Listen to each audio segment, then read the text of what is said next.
जिस प्रकार हिंदी विरोधी झरनों का जनसंख्या बढ़ रहा है, ये सब देख करके ऐसा ही लगता है कि जो भारत ये सपना देखता था कि हिंदी भाषा उसका वैश्विक स्तर पर यानी विश्व प्रसिद्ध भाषा होगी, वो उसकी खरे पर पानी नहीं उतरेगी।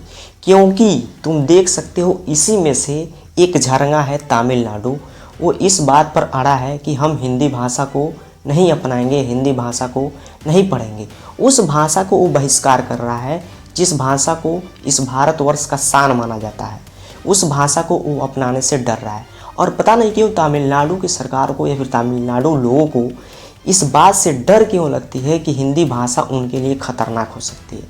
आखिर क्यों ये लोग हिंदी का इंजेक्शन लगवाने से डरते हैं, हिंदी का जो भाषा है उससे क्यों डरते हैं? शायद इसलिए कि वो एक अगला पाकिस्तानी हो सकते हैं, या फिर आने वाले टाइम में वो भारत से अलग भी हो सकते हैं, शायद इसीलिए। हाँ बिल्कुल।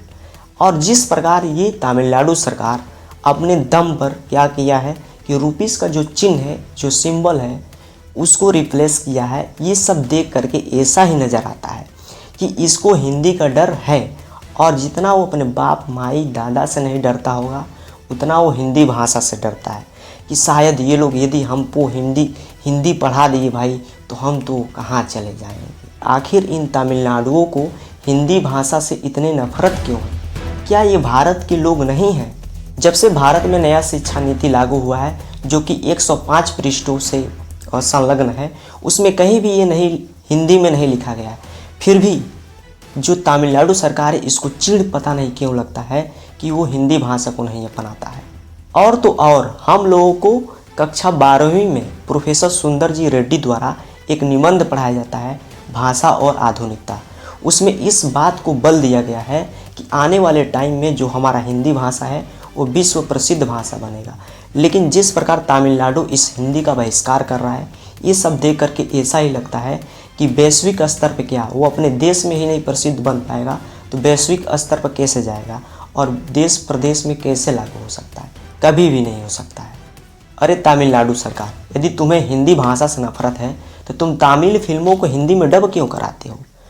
एक बार तुम इस डब को छोड़ कर देखो, हिंदी में मत डब कराओ, देखो तुम लोग का कैसा वाट लगता है। एक भी लोग तुम पर छिड़केंगे नहीं पानी है। जो सिनेमा हॉल में मतलब चेयर टूट जाते हैं, चेयर कम पड़ जाते हैं दर्शकों के लिए, वो कभी नहीं तुम पा पाओगे। एक बार हिंदी को छोड़ कर देखना। और जो तुम्हारे रगों में ये डीएनए बस गया है ना कि हम हिंदी नहीं अपनाएंगे, इस डीएनए को दूर करने के लिए केंद्र सरकार जल्दी कुछ करेगी। और तुम पर जो थोपने के लिए कह रहे थे ना कि हिंदी थोपा जा रहा है, ये तुम्हारा भ्रम है। और हिंदी देखो, हिंदी सीखना इसलिए ज़रूरी है क्योंकि तुम लोग हो तो बकलोल, कहीं जाओगे तो अपनी भाषा मगर बगर करोगे और वहाँ पर समझ नहीं आएगा। इसलिए तुमको हिंदी सीखना ज़रूरी है। और हिंदी सीखने से एक फ़ायदा और है कि तुम्हारा ये देश बूस्ट की तरीके से ऊपर जाएगा। और जब सारा प्रदेश हिंदी को अपना लेगा नया शिक्षा नीति के अनुसार, तो अपने आप इस भारतवर्ष का विकास होगा और हमारा परचम देश प्रदेश क्या विदेशों में भी लहराएगा। इसलिए इस बात को पकड़ो भाई तमिलनाडु सरकार, और जो स्टेटमेंट दिए हो रूपी को लेकर के या फिर हिंदी भाषा को लेकर के, इसको अपनाओ और इस देश को शीर्ष तक पहुंचाओ। बाकी इन सब पर आपकी क्या राय है? क्या ये तमिलनाडु सरकार सही कर रहा है? अगर सही कर रहा है तो उसके अंदर ये राष्ट्रीयता का प्रेम क्यों नहीं झलक रहा है? क्यों नहीं वो हिंदी भाषा को अपना रहा है? इस पर आपकी क्या राय है? आप इसको बता सकते हैं। बहुत बहुत धन्यवाद।